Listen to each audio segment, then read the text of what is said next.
Hey guys, what's up? Matt here. Welcome to the episode of Coffee is for Closers. Today it's me and James, and we are going to be talking about step by step how you sell online coaching.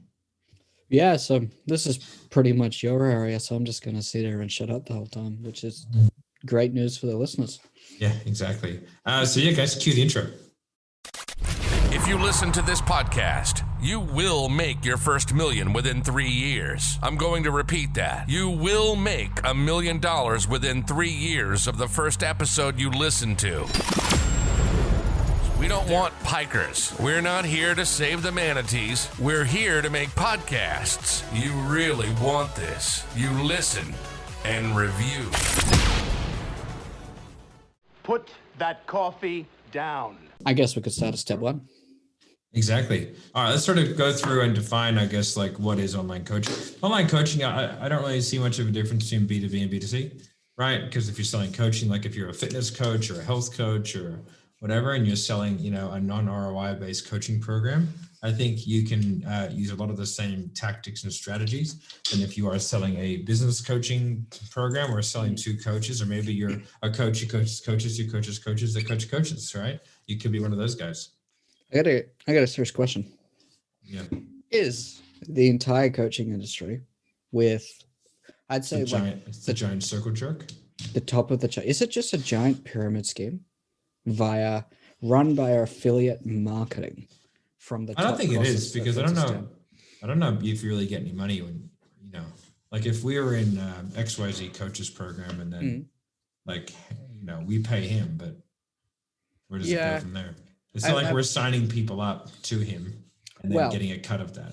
So let me be more specific. That's a pyramid scheme. When affiliate marketing comes into it and you just become a associate for that thing, you go out, you get all your affiliates, you sign other people up to that product, and you take commission via your pure network, but go join a course, not like a interactive coaching thing, just like an online course where there's I think 7% of people that finish. It's only like a pyramid scheme if then I could then sell my own affiliates, who could then sell their own affiliates, who could then sell their own affiliates. Technically and everybody, well, no, you can't. Technically, that would be a pyramid scheme, which would be against the law, right?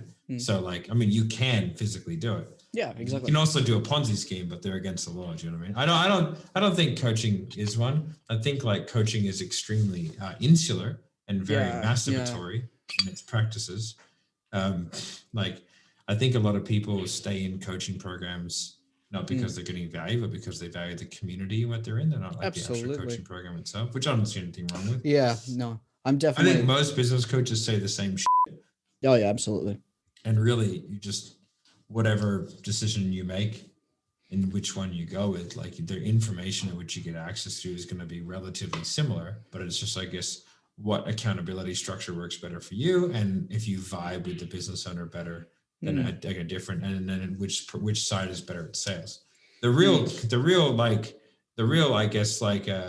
guess hidden truth about the coaching industry is literally the only thing that matters about the front end of your business is how well you can generate leads and how well you can sell them. That is all that matters, because you can delivery departments, there are so many ways to figure that out, and it's problems that you can cross when you get there. But there are phenomenal programs that are unsuccessful because they have poor sales and marketing.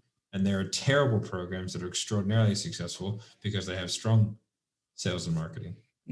Yeah, it's so interesting because there's a lot of associations that they've taken from that entire model. That I'm talking about the top guys, all the big coaches. It almost seems like there's a rehash of Tony Robbins or Dean Graziosi's work. There's a couple of really big coaches. That information gets filtered down to the next level that is not as successful, who filter it down to all their clients who are less yet successful, and more and more and more. It's crazy, right? Yeah, it's a hard one because I don't think we really know who the super successful coaches are. Do you know who Lowell Payne is? Yeah, he's a fitness guy, right? Yeah, but he's not that well known. We know him because we know people work with him. He's easily the most financially successful fitness business coach there is. He does well. No, he's got the. Does he? He backs it up. I've never looked into him, so he makes tens of millions of dollars a year. Yeah, nice. In 20 or 30, he has a mid 8-figure supplement business. You know what I mean? Okay. Yep. So he's super successful. He has a done for you element. He has a supplement business, which I'm pretty sure he then can white label and then transfer other things. But like, so he's way bigger than Tanner, for example. But Tanner would be considered, I would think, the biggest fitness business coach. Got better marketing. You know what I mean? Well, he just, and probably the reason is because he has to have it. Whereas Law doesn't need it. He just doesn't, right? So it's so strange. Like I couldn't tell you. I know Taki's pretty big, but again, I could not tell you. I could not even guess a revenue, right? I have no idea. There's Marion Golden. How did you say that? Marion Golden, yeah, but I've only like heard of him. I couldn't pick him out of a lineup. You know what I mean? And then there's like Tony Robbins, obviously, which is the biggest coach. We've not done much coaching compared to other people in the coaching industry. No. It's funny. No. Anyway. A lot of sales coaching. That's a huge tangent. So step one, sorry. Yeah. So I think it's about realizing that, you know, one, I think you're not a special unicorn that's going to like sort of do much different than anybody else, but you do have to nail down like what your client avatar is. Like if you're a guy who teaches people how to do organic Facebook group marketing, I can get that information from 10 other people. Yeah. Yes, I'm sure that you're convinced that you're the best at it, and so are they. I'm sure that you're convinced that you have a special way of doing it, and so do they. Right? So like you're not a snowflake. That's all. Someone out there is as good, if not better than you, providing a better service to their clientele. It's just the way it is, right? You got to kind of acknowledge that. And then it's like, okay, but like how can I separate myself and stop myself from being commoditized? And like, what problem am I truly solving? You know, because if you don't know the problem that you're truly solving, it's then difficult to get like emotional enough with the person in order to get them to make a decision. You have to tie off like the two sides of the brain, the emotional and the logical, right? But the emotional is far more weighty. It's really difficult to get someone to make a pure logical decision. It's easy to get them to make a pure emotional decision. The pure logic decision, there'll be absolutely no reason to buy today. No, there's no logical sense to that. Yeah. If you go pure emotion, you'll get them to buy today, but you'll have a degree of buyer's remorse. Right? So like you have to combine the two sides of the brain effectively, right? And you do that through having a good understanding of the problems, the solutions, the tangible and emotional benefits. And then from there, like, you know, giving them some like more logic-based questions around the things that they want and why they want it. And then from there, using the emotion and tying those all together and creating urgency and consequence that way. So I think like having a really good understanding of your client avatar. And I think a lot of people do avatars wrong, or at least differently to how I like to do it. A lot of people used to use demographics as an avatar. I like to use problem buckets. I don't care if you sell men or if you sell women, if you sell young people or old people. It doesn't make a difference to me because in the day, you're just talking to a human being, right? And human beings are fairly individual, but they will have commonalities of problems, right? I.e. not enough leads, no systems, whatever that may be, right? Or even like, you know, you might get single moms might fall into the same category of problem as corporate male. Right? Which is time. Yeah. Right. So like we know the real issue for them is like we have to make this time efficient and we have to give them a time ROI. You know what I mean? So it's like if I'm selling fitness, it's like I'm going to have that in there once I identify who they are and their common problem buckets. And then I can address that throughout my script. Gotcha. You know, and it's the same for anything. So step one, understanding you're not a snowflake and that you're not that special. But you do need to understand like the avatars and the problem buckets in which your potential clients or prospects are fitting into, so you can then start to have a seemingly tailored process for them. Because people want to like, nobody wants to think that you're on a script. If people think you're on a script, they're not going to be very happy to be talking to you. Yeah. Yeah. And then they'll do intentionally to try and throw you off. Right. So, but if everything seems customized to them, they never think you're on script. Like when I tell people I'm on script, they're shocked. Yeah, right. Really? Fucking hell, all right. Are you on script now? I am. Interesting. Memorize this whole 40-minute podcast word for word, yeah. Yeah, exactly. Yeah. So then, right. So then what we need to do is once we understand all that, then we have to lay out our sales process. And our sales process has to make sense given the goals that we want and the lead generation mechanisms that we have available to us. Okay. So like, we don't want to have the same process for cold email as we do for organic lead gen. Like, it's just, it's stupid. It seems fairly common sense, but people don't do it. And so like, if I'm doing a cold email strategy, like I'm scraping emails off a database or whatever people do for cold email, I don't even really know how they do it. I'm obviously going to try and get people into something, but it's probably not a 15-minute call. Like, that doesn't make sense to me. I probably want to get them into some sort of indoctrination sequence, right? Where they can go through a certain, and once they've gone through a certain level of indoctrination, then I would put them into a 15-minute call, right? Also, like, if I'm doing organic lead generation with a strong set through DM, I probably won't do a triage. Yeah. I just put them straight into a sales call because I just don't need to. Like, you've asked the questions through the conversation. There's no point repeating it and wasting someone's time. Exactly. But then, like, if I have them going through paid ad funnel, I'd probably put them into a triage.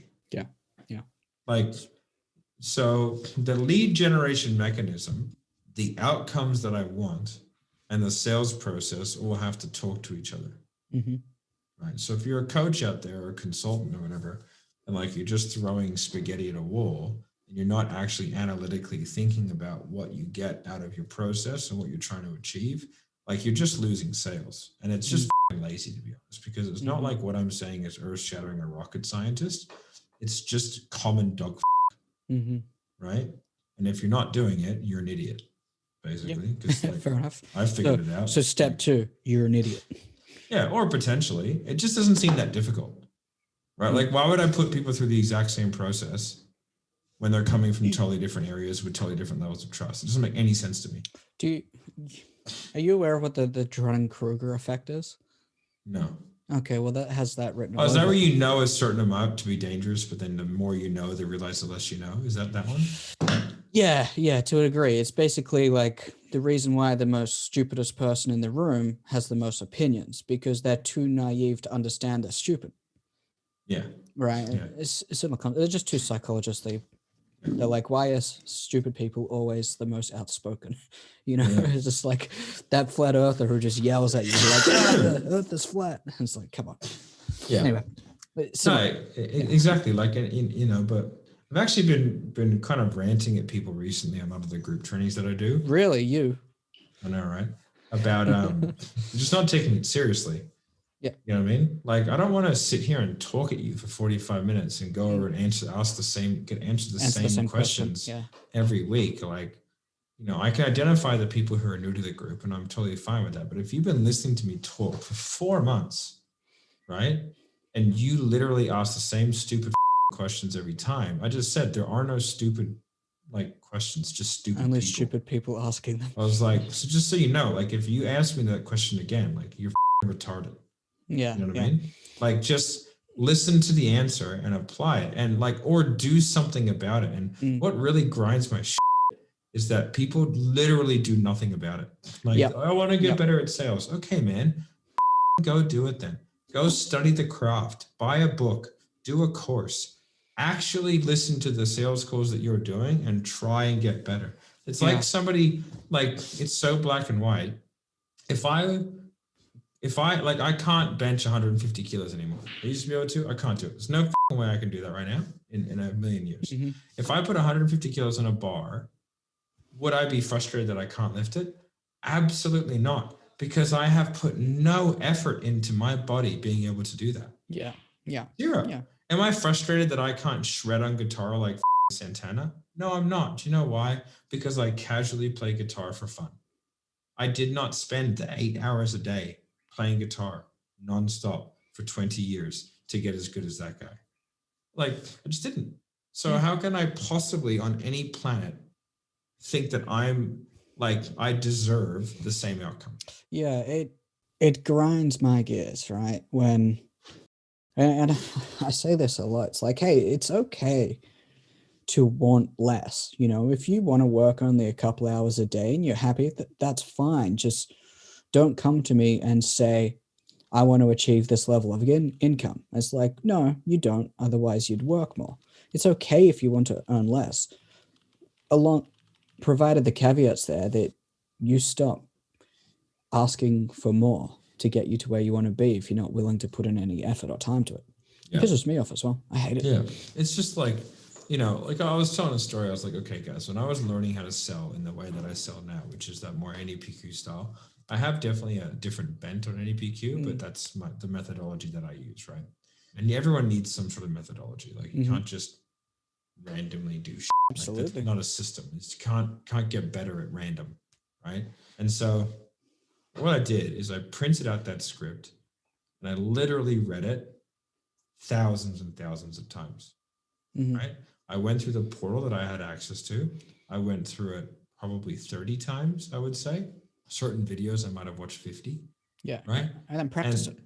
And then I would sit in bed with my wife at night and I would like ask her questions on the script in different ways. And then I wrote down the iterations of like, why is that important to you now? Why is that important to you now though? Is there any reason why this might be important to you? Like, all these different ways of asking the questions. And I was like, how does that feel? How does that feel? What's that like? And I would gauge. And then what I would do is I would like on my next sales call, I would say, okay, I'm going to say this one this way, but I wouldn't change anything else. And I did that for all the iterations. And then from there, I got like a best of compilation, right?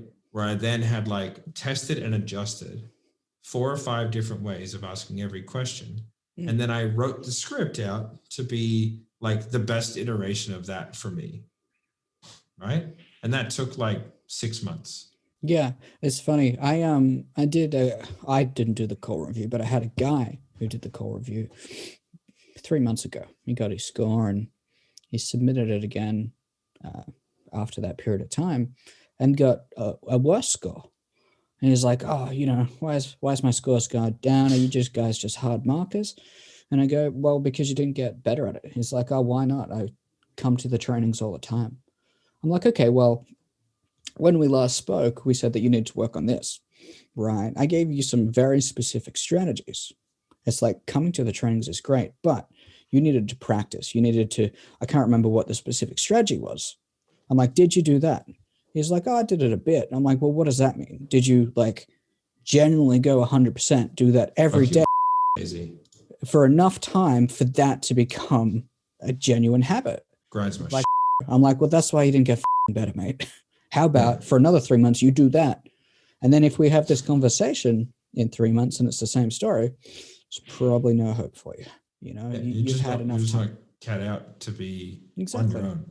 Yeah. Some people need to be told what to do. Exactly. They need to be told how to do it, and that's fine. Yeah. Right? Some people make better employees than they do anything else. It's not a bad thing. It's a good thing. It's just a thing. If the whole world was entrepreneurs, the world would be a mess. Yeah. Like, see what I mean? And if the whole world were employee mindset people, there'd be no forward progression whatsoever. No. You know what I mean? So like we need both types of brains, right? So ran over on step 3. Right? Yeah. Where are we at? Ranty doodle.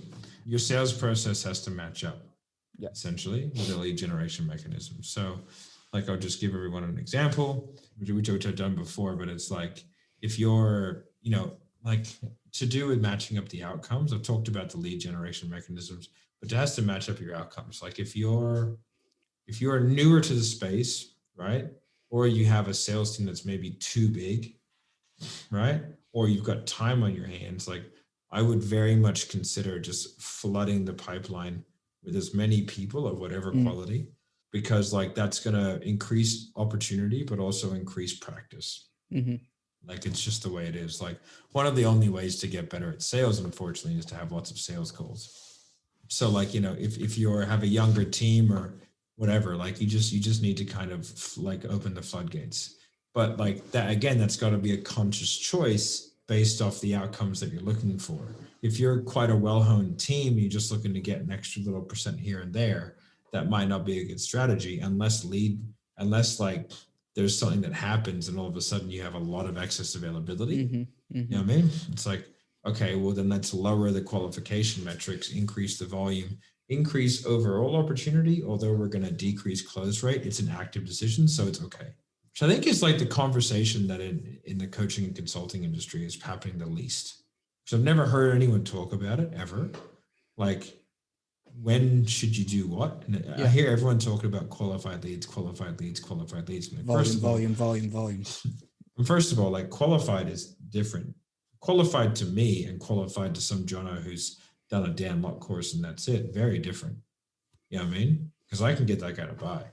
I get that guy to do whatever it takes. You know what I mean? So like, qualification is almost like, how good do you have to be to sell them? You could, if you named it that way, people would do it. They look at it differently, right? Sales rep skill requirement meter. Are you a 5 out of 5 or are you like a 2 out? You know what I mean? And it goes in reverse, right? For a low quality need, 5 out of 5 required, and then for a top, it's like just order taking douchebag required, right? Yeah. I think it really changes with like the level of one, how good your marketing is and how good your reputation is. If we're talking like those lower level coaches, there's a lot of unqualified leads because you don't attract as good ones, and vice versa. So yeah. But again, like a really good salesperson, like I like to think that for every lead, there is a salesperson that could sell them. Right?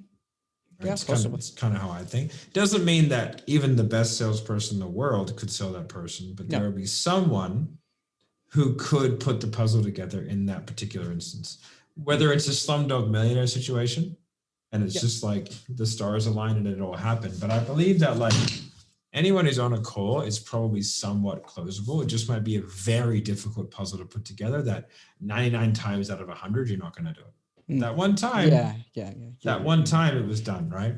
And so like we've had this debate before about qualification, but I think that like, as long as we have a metric where we can go, this is a much lower chance of closing, right? This is a much higher chance of closing, but it's like that person is still closeable if you're savage, right? And so it's like, let's put those people through, but like at the worst case scenario, that's practice, right? If you want to get good at handling money objections, speak to a bunch of broke people. Like, people don't like that answer. How do I get good at money objections? Speak to heaps of broke people. Buy stuff. Like, you know what I mean? I had a girl today and she, well, not a girl today. I had a girl reach out to me and ask me for sales coaching and then just totally ghosted a while ago. And then she asked today, or she said something, I can't remember, it was in some sort of forum. It was like, how do I overcome money objections? I was like, you should probably start up by buying something. Because like, you can't afford specifically. Because then you understand what it's like to make that decision and what you need to know to get there. Yeah. You know, so it's like congruency. Right? Yeah. Did somebody say congruence? Somebody said it. So, you know, those are some of the decision-making processes that you need to go through when you're selling, especially coaching and consulting, because it's that real online space, right? And then probably the last one in terms of like the sales of coaching and consulting is like being, I think, fluid with your decision making and not being really tied down to any particular way of doing things because like that's what your coach told you or that's how this guy does it. It's like, okay, like let's just try something and then we can test and adjust it based on efficacy. Like one of the guy goes like, oh, I just feel like I'm really not selling well with any PQ. I was like, well, were your stats way better before? He's like, yeah. And I was like, then go back to that. Like, what do you think I'm gonna say? You know, like if it ain't broke, don't fix it. You know, this guy who's in an EPQ at the moment, he was saying like he has been trying, he's new to it. I'm like, well, when you're new to it, you suck at it. Like, I just hate to break it to you. You're gonna suck at this for 6 months. Like, it just kind of is what it is. He's like, the way they want me to do it had a 90% turn-up rate. My way, I'm having about a 60. I go, then do it their way. Like, what are you, crazy? Yeah. I was like, if it's an actual 90%, don't ever change it. No. Like, don't change that process. That's locked in tight, good to go. You know what I mean? Like, I would do it that way. If they had proven stats, I'd be like, what am I going to get? 91%? Yeah. I I'd look at just like one minor thing that could possibly be improved and only do that. Yeah. And then segmentally add more and more things in case it does, you know, could get up to 95. Who knows? Yeah, exactly. That's the perfect way of looking at it. It's also the lowest hanging fruit. Like, surely, okay, let's say that's the show up rate or whatever. Maybe don't focus on the show up rate. focus on the closing rate and what you could do, because that is the lowest hanging fruit in that situation. Yeah, no, exactly. So it's just like, don't be emotionally tied to any particular way of doing things, and like give things enough time to fulminate and test and adjust. But like, just like make sure that you're looking at the data unemotionally and you're going like, okay, what can we improve? Where can we improve it, etc. And like number 5, the last thing I would say is don't micromanage your team. Did we skip step 4? No, that was step 4. Okay. It's having an unemotional look and don't be tied to any particular. But having don't micromanage your sales team. Oh yeah, okay. Horror stories. The fastest way to lose sales guys is to micromanage them. And if you ever catch yourself saying this, I listened to the call, I could have closed that guy. I'm going to call them up and close them. And fucking whoop-de-doo cunt. Do it then. Yeah. Like I've also been told that a bunch of times and they couldn't close them. So there is if you do that, I would laugh at you. I'll point and laugh. But like, what do I give a fuck my boss? Do you know what I mean? Just because I do sales for you doesn't mean that you're my boss. Like we're a consultant. Like, like you're not the boss, right? Yeah. It's also like it's you basically just insulted your salesperson. Yeah, it's so stupid. And it's like, yeah, man, congratulations. You're the guy on the box. Like you should be able to close most of these people. You should be able to, but that's not what a scalable business looks like. So you know what I would say? I would turn around and say, no worries. And I'll tell you what, I'll go deliver for this client so they don't end up with a refund. Yes. Would you like me to do that for you? Because I could do that if I was in charge. Yeah, exactly. So like, yeah, if you like, it's the stupidest thing. I don't know. I see business owners do it all the time, especially like when there's someone's figuring out an offer. It takes a couple of months. Yeah, exactly. Usually takes like 4 to 8 weeks to figure out like all the nuances of an offer. And they're not going to know the detail of your program and the detail of your industry very well for the first 4 to 6 months. Because like that just takes time in getting questions that you didn't anticipate you would hear. So if you're like, oh, didn't you know that this stock was going to do this? Of course I don't. I'm a sales guy. Like I don't do what you do. Like what the is wrong with you? Right? So it's like micromanaging and trying to like help them. You got to be collaborative with your salespeople. You got to be like, hey man, how can I help you like close more deals? What information do you need from me? Well, like this call, what do you want to go through it together? And I'll give you any feedback that I have on not on like a sales perspective, but on like a coaching perspective. So you can get some insight into what I think, stuff like that. The way that you say that is in that same situation. It's like, hey, I had to listen to you. Like I saw that this call didn't close and I thought this person was a good fit. So I had a quick listen and I noticed a couple of little things that, if you're open to it, I could give you a hand while you're still learning this industry to show you how to possibly ask that a bit better so it makes sense for our niche. Yeah, and then it's totally collaborative, right? Yeah, exactly. But it's if like, you're just like, I want to get better. It's like, oh, whoop-de-doo, cunt. What do I give a f***? Like, Jesus Christ. Yeah. Like, there is nothing more aggravating as a salesperson to have a business owner going, well, I could have closed them. Well, then go do it yourself. Yeah. What do I also... Actually, you know what? Let's both hop on the phone with them and we'll just hop straight into objection handling and see how you go. Like, let's do it. Let's get them on the phone right now. You game? Yeah, cool. Because I've had that said to me like 4 or 5 times. They've never closed them. Yeah. And I used to go in Slack. I used to go, hey, how'd you go with X? Hey, how'd you go with X? Hey, did you close them? Hey, did you close them? Did you close them? I saw them close. It says still status pending. What's going on with X? Because I'm going to follow up. I used to just be belligerent about it, right? And then I would call them later on and I'd try and reclose them. And I'd be like, sale made. I used to really aggravate me. And so I'd get real. Can't tell. I'd get real pity about it. Real petty. Get Tom Petty. It's it's funny though, like if you're a business at a level where you've got the infrastructure to hire a sales team for me, how do you actually have the time to listen to guys' sales calls and then micromanage them? Yeah. You hire salespeople so you don't have to. So it's done for you. Right? I don't get it. It makes no sense. And also like most coaches and consultants, like they do not have a salesperson onboarding They do not have a portal in which they can get access to actual persuasion coaching, not just like product knowledge. They don't have anything in their business that would allow a salesperson to be successful within it. Yeah, yeah. And I've been in the back of, I've not seen it yet. Not once. Like not an actual like, hey man, like here you go study all this material that's not product knowledge based, or a couple of call recordings from the owner doing sales, which is borderline useless, like probably more counterproductive than productive. But it's not like, hey, here's a script, here's a breakdown of the script, here's the transition between triage, like here's the common objections, here's the way that we overcome them, here's the scripting, here's the videos, like this is the conceptual stuff, this is the, it's just not, no one does it. Was there a step 6 or just 5? Nah. All right. Do you want to maybe like we can wrap it up there if you just give us a recap of those 5 steps? Yeah. If I can remember, I'm sure that somebody will throw them on screen. It's easy. It says step 1, step 2, step 3, step 4, step 5. You do those 5 things, you're good to go. Exactly. I just pretty much made them up. I hope you enjoyed my TED Talk. Yeah. Exactly. But no, I think like, those things, kind of understanding the problem buckets and going through and identifying the lead metrics versus the lead mechanisms versus the sales process versus the outcomes, and then not being tied emotionally to anything. You know what I mean? Doing all those things, like they're going to make a sales process or coaching actually feasible as a system.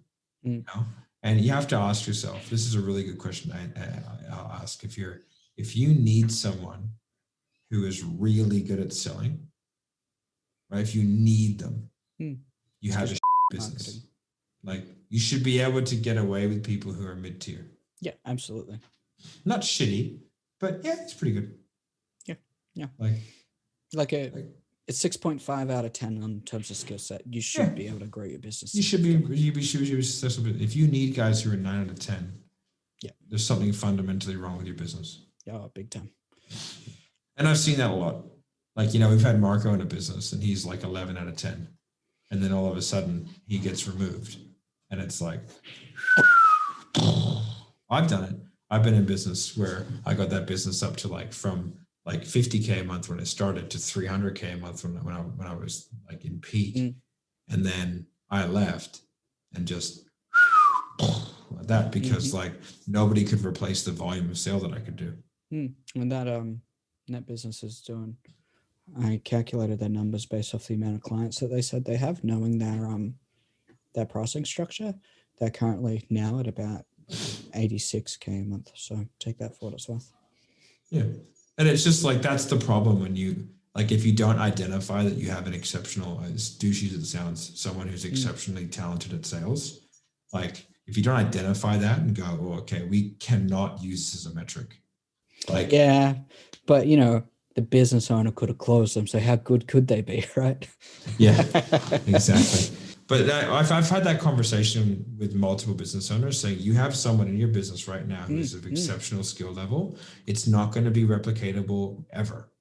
So you need to look at all these numbers with a grain of salt, and they never listen to me. And they just think that their marketing is amazing, like all business owners do. And it's trash half the time. And I'm like, okay, man, but if we step out, I'm telling you right now, if we step away, your business is going to sink. And I don't want to hold your business in my hand like a dying bird, right? I'd rather you have the knowledge and use like the knowledge that I have to your benefit to really do this. And they don't do it. All of a sudden we leave because of whatever reason. Most of the time it's because they piss me off. And then, or they're rude to one of our staff. That's pretty much it. We're out. Yeah. We had 4 setters in one account. He was rude to them. I called them an hour later and said, we're gone. Yeah. Diary's off. They said, oh, but, and I said, no, diary's off, never again. Yeah. And it's funny because it works every time like that. You think you have a good, well-strung business, but it's not the case. You take out almost the most important aspect of a business, which is bringing in business. You take that out and what do? Become a charity. Exactly. But all right, guys, that's pretty much today. That's it. All right, guys, thanks for coming. If you're watching this on YouTube, make sure you like, subscribe, hit the notification bell. Make sure you comment something down below, you know what I mean, like sales process or whatever, and then I might actually make this into a free resource. Yeah, if you can, comment the 5 steps. Yeah, if you remember them. It'll be I helpful. don't. Yeah. And yeah, guys, thanks for your day. Bye. Bye. Put that coffee down. Coffee's for closers only.